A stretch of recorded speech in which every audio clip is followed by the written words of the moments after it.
L'Institut français du Maroc et les archives du Maroc ont organisé vendredi à Rabat une conférence autour du thème « Archives d'architecture, histoire, actualité et avenir du nécessaire pratique culturelle et scientifique, le cas de la France et du Maroc ». Une thématique qui tire son importance et son intérêt du fait que la notion et la pratique culturelle de l'archivage scientifique, des dessins, maquettes et de bien d'autres témoignages de l'histoire, de l'architecture et de l'urbanisme moderne sont devenus depuis quelques décennies déjà un réel besoin dans de nombreux pays, notamment en France, où l'État assume un rôle pilote dans ce domaine. Quarantaine d'années, un peu partout en Europe, dans beaucoup de pays d'Amérique du Nord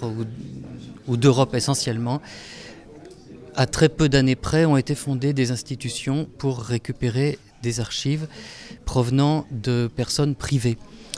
C'est-à-dire essentiellement des architectes. À cette époque-là, en France, les archives publiques étaient déjà depuis très longtemps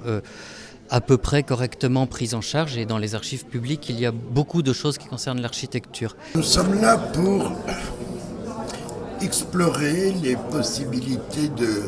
coopération, de développement dans une circonstance très particulière, puisque le Maroc a décidé de se doter à très court terme d'archives nationales très ambitieuses qui vont donc faire l'objet d'un concours à Salé bientôt et pour lesquels le directeur envisage d'inclure un département consacré aux archives d'architecture.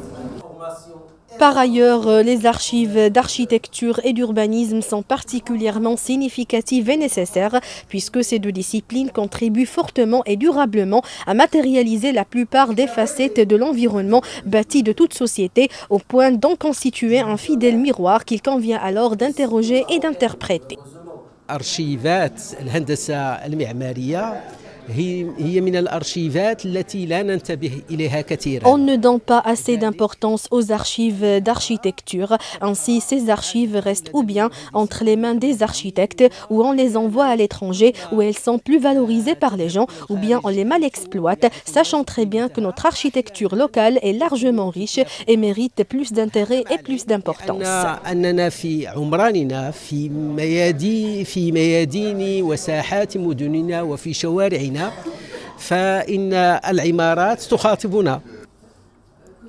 Les participants aux travaux de cette conférence ont abouti à ce que, sans de telles archives, c'est la mémoire de la créativité d'un pays ou d'une époque, d'une culture ou d'un savoir-faire, d'un groupe ou d'une personnalité qui, en disparaissant, serait menacée d'appauvrir notre horizon de référence.